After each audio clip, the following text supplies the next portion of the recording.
Ya, salam dalam kasih Tuhan kita Yesus Kristus. Kami dari Great Commission Gospel Ministry di Los Angeles, California, USA atau Amerika Serikat. Nama saya Pendeta Cornelius Ritial. Kami hari ini bersukacita karena Tuhan berserta kita semua dan kita akan mendengarkan sekali lagi firman Tuhan bersama-sama. Tapi sebelum itu, mari kita berdoa. Bapa di surga, terima kasih atas hari ini. Kami sangat bersukacita karena Engkau hadir bersama kami, karena Engkau berkata, 2-3 orang berkumpul, memanggil namamu, Engkau hadir. Tuhan, tolong kami untuk mendengarkan firman-Mu. Ampuni segala dosa kami supaya kami layak mendengar firman-Mu.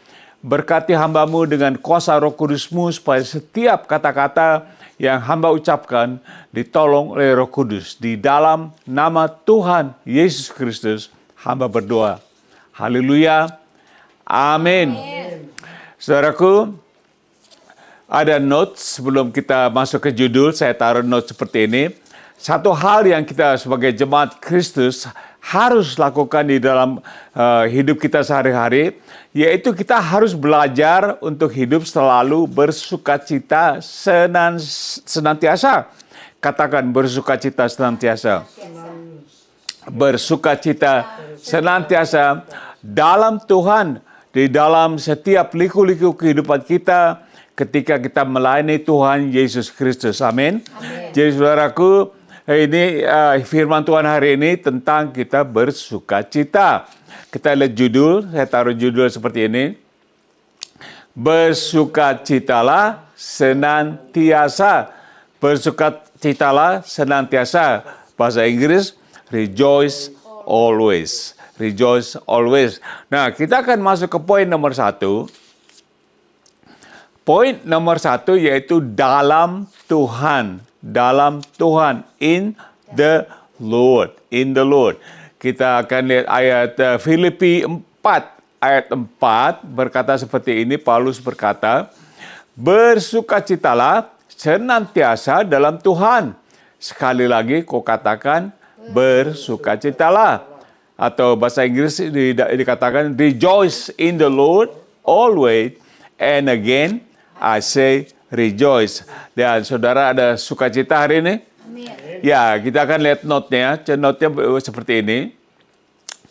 Rasul Paulus menuliskan kata-kata ini bukan waktu dia sedang berdansa-dansi di nightclub, atau di pesta pernikahan, atau dia sedang merayakan hari ulang tahunnya.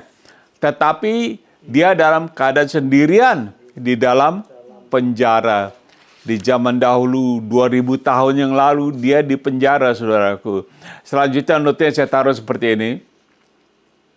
Sudah barang tentu seperti kita ketahui bahwa suasana penjara di abad pertama sangat berbeda, jauh berbeda dengan sekarang di abad ke-20, di mana penjara seperti hotel, jika dibandingkan dengan penjara di masa Rasul Paulus. Apalagi penjara-penjara di Amerika Serikat. Sangat berbeda, saudaraku. Di sini di Amerika Serikat kayak hotel ya. Makan dikasih, semua dikasih. Tidurnya enak sekali begitu. Ya, jadi kita bandingkan 2000 tahun yang lalu ya. Coba Filipi 1 ayat 12 sampai 17 seperti ini bunyinya. Ini Paulus menulis, aku menghendaki, saudara, supaya kamu tahu. Supaya kamu tahu, jadi kita tahu bahwa apa yang terjadi atasku ini justru telah menyebabkan kemajuan Injil. Ini Paulus dalam keadaan di penjara, dia mengatakan untuk kemajuan inilah yang memotivasikan Paulus untuk terus berjuang demi kemajuan Injil. Walaupun dia ada di penjara. Coba ayat selanjutnya, ayat 13 mengatakan, sehingga telah jelas bagiku seluruh istana dan semua orang lain bahwa aku dipenjarakan karena siapa? Kristus. Karena Kristus. Jadi Paulus bukan dipenjarakan karena dia melakukan kejahatan. Dia dipenjarakan karena dia melayani Injil Kristus. Coba ayat 14 mengatakan seperti ini. Dan kebanyakan saudara dalam Tuhan telah beroleh kepercayaan karena pemenjaraanku untuk bertambah berani berkata-kata tentang firman Allah dengan tidak takut. Nah, ini kuasa Roh Kudus sangat luar biasa bekerja dalam Paulus. Dia di penjara, tetapi firman Tuhan tetap berjalan. Saudaraku, amin. Amin. Nah, kita lihat ayat 15 yang berkata, ada orang yang memberitakan Kristus karena dengki. Oh, ada perselisihan. Tetapi ada pula yang memberitakannya, yaitu Kristus, dengan maksud baik. Dan saudara-saudaraku, hal mana yang menggambarkan pelayanan kita di saat ini? Ada yang dengki, ada yang berselisih, dan ada yang memberitakan maksud tidak baik. Coba kita lihat ayat 16. Berkata seperti ini. Mereka ini memberitakan Kristus karena kasih. Sebab mereka tahu bahwa aku ada di sini untuk apa? Membela Injil. Jadi Paulus tidak membela Tuhan. Tetapi membela Injil sebab Tuhan tidak bisa dibela oleh siapapun. Saudara pernah coba membela Tuhan? Kita tidak bisa bela Tuhan. Tapi di sini Paulus membela Injil. Jadi dia berjuang untuk Injil. Coba kita lihat ayat 17, Paulus katakan, tetapi yang lain karena kepentingan sendiri dan dengan maksud yang tidak ikhlas. Sangkanya dengan demikian mereka memperberat bebanku dalam penjara. Jadi Paulus dalam penjara menulis surat untuk jemaat di Filipi mengatakan, hey, aku di penjara tapi kalian bersukacita gitu. Aku bersukacita. Nah, hal ini sudah terjadi sejak 2000 tahun yang lalu. Orang memberitakan Injil demi kepentingan sendiri. Dan juga maksud tidak baik. 2000 tahun yang lalu sudah ada. Coba kita lihat notnya seperti ini. Notnya mengatakan, jadi jelas sekali bahwa pelayanan Rasul Paulus tidak bisa dibatasi oleh tembok-tembok penjara. Justru dia lebih berani dan berantusias lagi memberitakan Injil. Dan jangan lupa bahwa Rasul Paulus selalu apa? Bersukacita di dalam Tuhan, dalam penderitaannya karena Injil. Bagaimana dengan kita? Kita menderita dengan Injil, kita bersukacita atau tidak? Jadi Paulus katakan bersukacita senantiasa. Coba selanjutnya, karena bagi Kristus dia katakan, next ayat, Filipi 1 ayat 19-21, Paulus menulis lagi, karena aku tahu bahwa kesudahan semuanya ini ialah apa? Keselamatanku oleh doamu dan pertolongan Roh Yesus Kristus, yaitu siapa? Roh Kudus. Ayat 20 mengatakan sini dengan cepat, sebab yang sangat kurindukan dan kuharapkan ialah bahwa aku dalam segala hal tidak akan apa? Beroleh malu, melainkan seperti sedia kala, demikian pun sekarang Kristus dengan nyata dimuliakan di dalam tubuhku, baik oleh hidupku maupun oleh matiku. Nah, ini saudaraku, ini seorang dalam penjara menulis surat seperti ini luar biasa. Coba kita lihat ayat 21-nya. Saudara tahu ayat ini. Karena bagiku hidup adalah Kristus dan mati apa? Adalah keuntungan.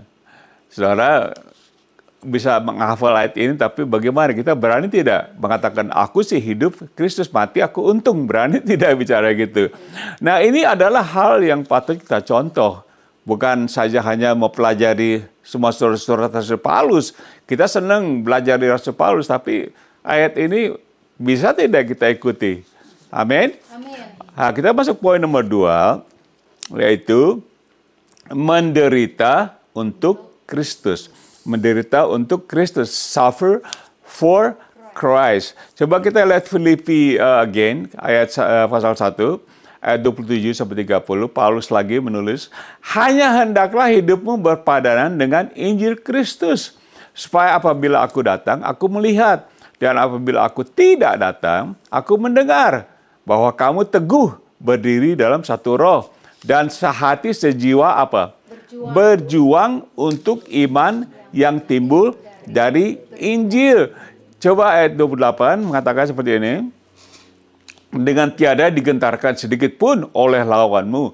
Bagi mereka, Injil ini, bagi mereka semua itu adalah tanda kebinasaan. tetapi bagi kamu tanda keselamatan. Yaitu apa? Injil Kristus.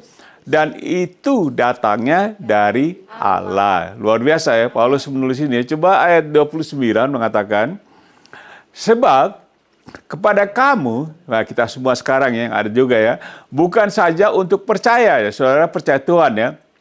Kita bukan saja percaya kepada Kristus, melainkan, coba baca keras, melainkan juga untuk apa? Menderita untuk Dia, Yesus Kristus. Apa kita sungguh-sungguh siap menderita untuk Yesus? Saudara mau melayani Tuhan Yesus, mau menderita tidak? Gitu. Paulus di penjara kesiksa dia, menderita karena melayani Kristus. Coba ayat 30-nya mengatakan seperti ini. Dalam pergumulan yang sama seperti yang dahulu, kamu lihat padaku, dan sekarang kamu dengar tentang aku. Jadi dia dalam penjara, murid-murid yang lain juga mendengar keadaan Paulus. Dia menderita tapi dia bersukacita. Apakah kita berharap menjadi Kristen yang santai-santai saja? Kita maunya Kristen, wah kita relax saja, santai, gereja santai. Tapi tidak, dengan Rasul Paulus tidak begitu. Dia menderita, saudara, tapi dia bersukacita. Amin. Coba kita baca Matius 5, kita lihat apa yang Tuhan Yesus katakan. Tuhan Yesus katakan seperti ini. Berbahagialah kamu, katakan berbahagia. Berbahagialah kamu jika karena aku, karena Tuhan Yesus, kamu dicela dan dianiaya, dan kepadamu difitnahkan segala yang jahat. Saudara, kalau difitnah berbahagia tidak? Pernah difitnah tidak? Dicela dan sebagainya. Kamu orang Kristen, dia omong-omongin. Tapi Tuhan Yesus katakan, berbahagia. Berbahagia bukan karena dipuji-puji ya, dan disanjung orang. Kita suka senang dipuji ya. Wah hebat loh dia pendeta itu, wah khotbahnya hebat ya. Tapi Tuhan Yesus berkata berbahagialah waktu kita dicela. Terbalikannya, oke? Coba ayat 12 katakan seperti ini. Bersukacitalah. Jadi Tuhan Yesus juga berkatakan bersukacita dan bergembiralah. Karena apa? Upahmu besar di sorga. Sebab demikian juga telah dianiaya nabi-nabi yang sebelum kamu. Jadi jangan kita pikir, wah aku susah gini. Jangan khawatir, karena semua orang-orang nabi-nabi sebelum kita juga disiksa mengalami hal yang sama ya. Tapi Tuhan katakan bersukacitalah. Nah, upah kita besar di surga. Saya mau tanya, apakah Anda yakin Anda akan masuk surga untuk ambil upah Anda? Kalau kita gak yakin masuk surga, bagaimana mengambil upah? Karena upahnya di sorga. Oke, note-nya seperti ini, saya taruh note. Jadi bagaimana menurut Anda? Apakah kita perlu mencontoh kehidupan dan pelayanan Rasul Paulus di dalam kehidupan dan pelayanan kita sehari-hari di masa kini? Kita perlu contoh ini Rasul Paulus, kehidupannya. Dan seperti Tuhan Yesus katakan, bersukacitalah dan bergembiralah, walaupun kita menderita dalam pelayanan kita masing-masing. Saya tahu, saudara Anda mungkin penuh penderitaan, susah, mungkin yang kita yang masuk kampung-kampung dan sebagainya, memberitakan Injil. Tapi Tuhan Yesus katakan bersukacita. Paulus katakan bersukacita. Oke, poin nomor 3, judulnya bersukacitalah. Ini hari kita ngomong tentang bersukacita ya. Saudara bersukacita? Amin. Benar nih. Di Amerika kita lagi musim dingin, saudaraku. Jadi ini kita harus bersukacita juga nih. Rejoice. Rejoice. Poin nomor 3. Coba kita lihat Mazmur. Mazmur mengatakan seperti ini. Bersukacitalah karena Tuhan. Jadi jangan bersukacita karena saudara kaya, punya uang banyak, dan segalanya ulang tahun, pesta pora. Bersukacitalah karena Tuhan. Hai orang-orang benar, dan nyanyikanlah syukur bagi namanya yang kudus. Amin. Saudara mau bersukacita? Amin. Coba kita lihat notenya seperti ini, notenya saya taruh. Orang-orang benar ialah mereka yang telah menerima Yesus dengan iman. Katakan iman. Sebagai Tuhan dan Juru Selamat mereka. Dan percaya dengan iman bahwa dosa-dosa mereka telah disucikan oleh darah Yesus. Saudara beriman? Amin. Saudara sedang memakai iman saudara melayani Tuhan. Coba kita lihat ke Roma 1 ayat 17 mengatakan seperti ini. Sebab di dalamnya, ini Paulus menulisnya, sebab di dalamnya yaitu Injil, nyata kebenaran Allah yang bertolak dari iman dan memimpin kepada iman. Seperti ada tertulis, kita katakannya keras, orang benar akan hidup oleh iman. Orang benar akan hidup oleh iman. Berarti kalau saudara tidak hidup dengan iman, saudara dan saya tidak benar. Betul? Karena orang benar hidup dengan iman. Kalau tidak ada iman, itu tidak benar. Betul kan? Nah, di luar iman, kita bisa berdosa, saudaraku. Kita bisa berdosa. Coba, bukan saya, ini kata ini Rasul Paulus. Coba Roma 14 ayat 23 bagian B, next kita baca. Dan segala sesuatu, artinya segala hal yang kita lakukan, segala sesuatu yang tidak berdasarkan iman adalah apa? Dosa. Firman Tuhan. Jadi firman Tuhan mengatakan iman itu penting kita pakai, saudaraku. Oke, coba Ibrani 11 ayat 6a mengatakan seperti ini. Tetapi tanpa iman tidak mungkin orang berkenan kepada Allah. Tanpa iman. Jadi kita penting sekali untuk pakai iman kita, saudaraku.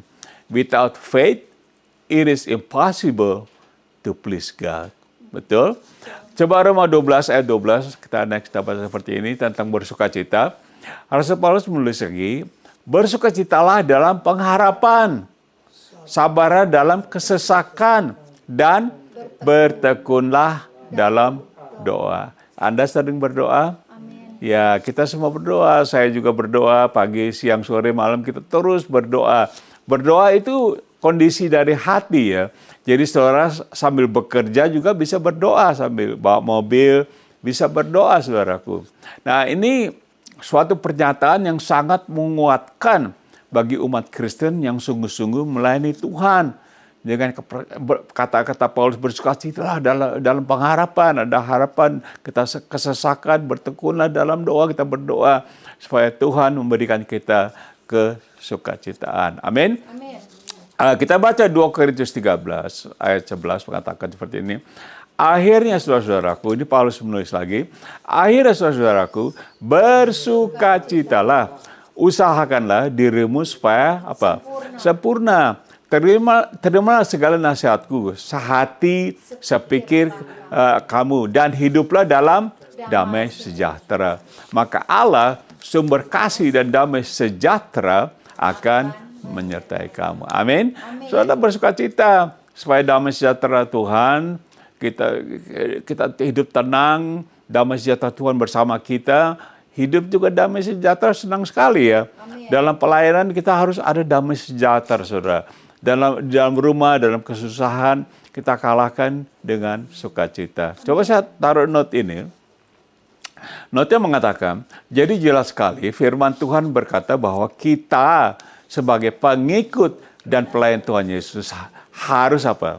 Tetap bersukacita senantiasa di dalam apa? Segala hal dalam kehidupan pelayanan kita. Saudara, melayani Tuhan bukan hidup senang-senang, saudara. Kadang-kadang menderita dan sebagainya kita sudah pelajari. Kita menderita luar biasa, saudara. Saya rasakan itu, saya pernah juga melayani di kampung-kampung, di mana-mana.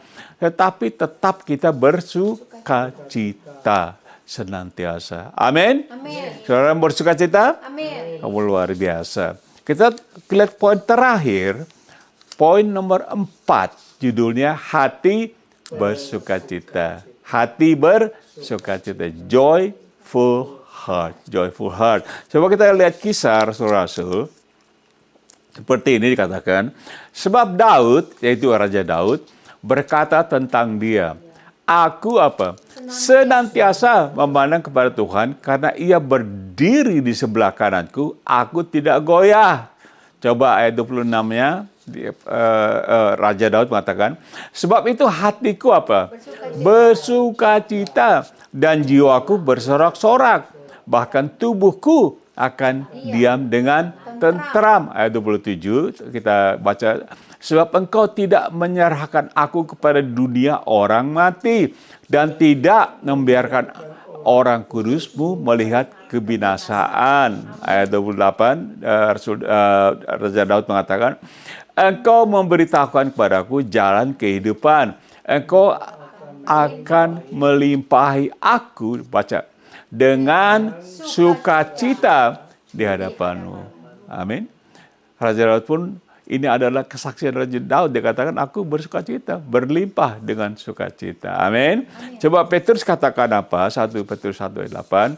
Dia katakan, sekalipun kamu belum pernah melihat dia, atau Yesus, namun kamu mengasihinya. Kamu percaya kepada dia. Sekalipun kamu sekarang tidak melihatnya. Kamu apa?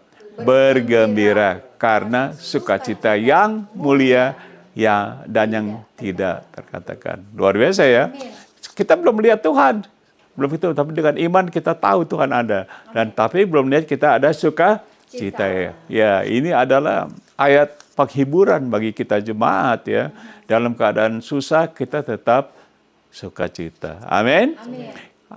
Kita akan baca Yohanes 15 ayat 9-11. Tuhan Yesus berkata, seperti Bapa telah mengasihi aku, demikianlah juga aku telah mengasihi kamu. Tinggallah di dalam kasihku itu. Tuh, saudara, apakah kita merasa sedang dikasihi Tuhan Yesus? Amin. Kadang-kadang kita sadar, wah Tuhan Yesus mana nih, aku lagi susah nih. Tuhan Yesus mengasihi saudara no matter what. Apa yang terjadi dengan hidup kita, tetap Tuhan Yesus mengasihi kita. Amin. Coba kita lihat ayat 10-nya mengatakan seperti ini.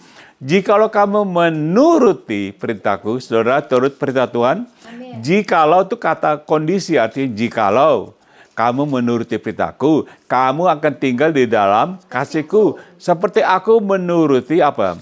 Perintah Bapakku dan tinggal di dalam kasihnya. Nah, mengapa kita diperintahkan tinggal dalam kasihnya? Mengapa saudara tahu? Next kita baca. Ayat 11, semuanya itu kukatakan kepadamu apa? Supaya sukacitaku ada di dalam kamu. Nah, baca. Dan apa? Sukacitamu menjadi penuh. Amin. Jadi saudara dengar perintah Tuhan, tinggal dalam kasihnya supaya sukacita kita penuh. Marilah kita menuruti perintahnya, yaitu selalu tinggal di dalam kasihnya. Supaya apa? Sukacita kita penuh. Luar biasa ya. Jadi saudara mau bersukacita? Amin.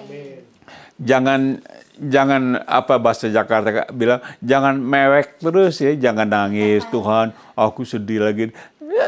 Lagi sakit, lagi menderita, tetap sukacita. Nah, sukacita itu bukan mulut ketawa aja, bukan mata senang, hati, saudaraku. Ada orang boleh mulutnya ketawa, tapi hatinya nggak sukacita, betul tidak? Lagi hahaha, wah, hatinya lagi kesel, lagi marah-marah. Tapi di sini yang penting hati kita bersukacita. Biar walaupun kita lagi menderita, di luar ini susah, badan kita semua susah, tapi hatinya tetap mengatakan, Tuhan, aku punya pengharapan kepadamu, aku punya sukacita. Amin. Coba kita lihat aplikasinya seperti apa.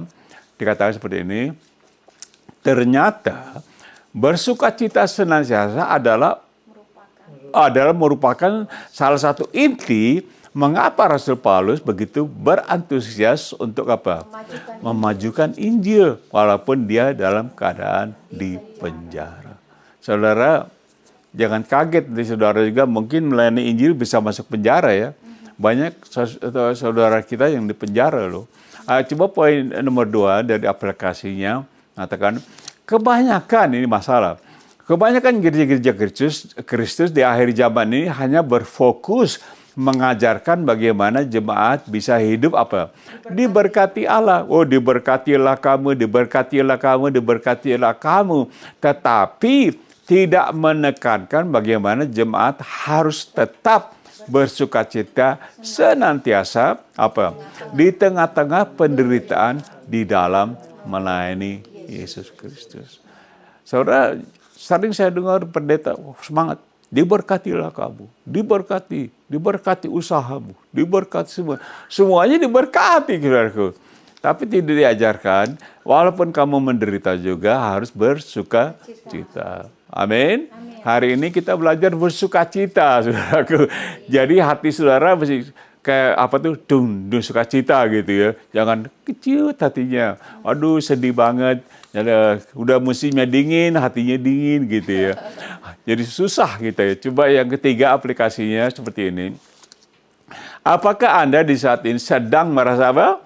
Baru saya katakan, apakah Anda sedang bersukacita senantiasa di dalam penderitaan Anda demi apa? Kemajuan Injil Kristus seperti Rasul Paulus.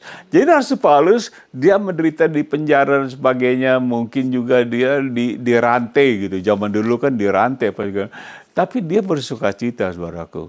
Sekarang ditulis surat dari penjara untuk kita semua di sini. Amin.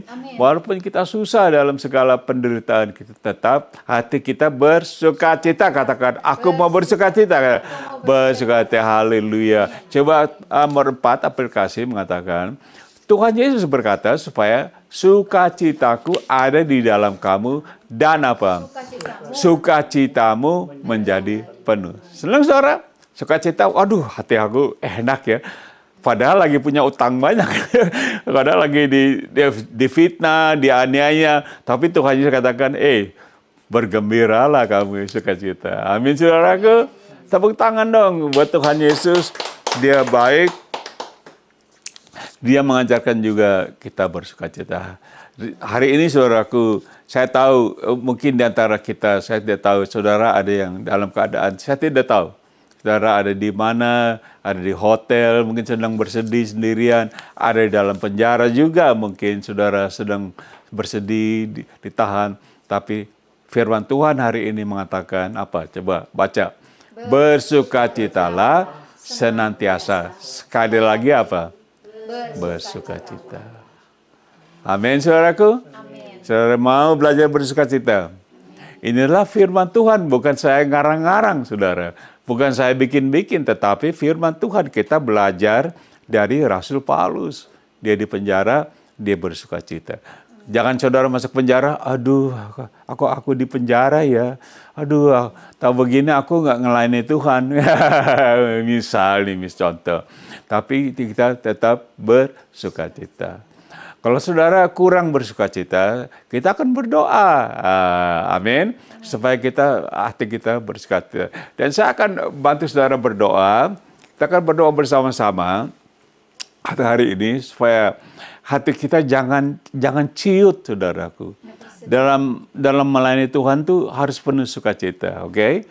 Mari kita berdoa.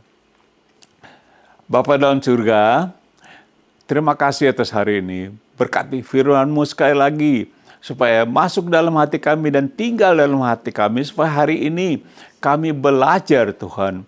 Walaupun dalam kesusahan kami, di dalam melayani Injil Tuhan, kami tetap bersukacita senantiasa. Terima kasih atas firman-Mu yang menguatkan kami hari ini, Bapa. Terima kasih, kami akan terus maju melayani Engkau dan memajukan Injil. Sampai Engkau datang, Tuhan Yesus. Di dalam nama-Mu kami berdoa. Semua katakan, amin. Mau bersukacita terus? Amin. Kita akan tutup ibadah ini, saya akan memberikan doa berkat. Mari kita semua angkat tangan kita terima berkat dari Tuhan. Kiranya kasih Bapa, kasih yang kekal, dan juga persekutuan di dalam Roh Kudus-Nya, dan juga anugerah dari Tuhan Yesus, segalanya anugerah menyertai kita dari sekarang sampai selama-lamanya di dalam nama Tuhan Yesus Kristus. Kita berdoa dan semua katakan amin. Amin. Terima kasih saudaraku, kita sudah belajar dan sampai kita bertemu kembali di saat yang mendatang.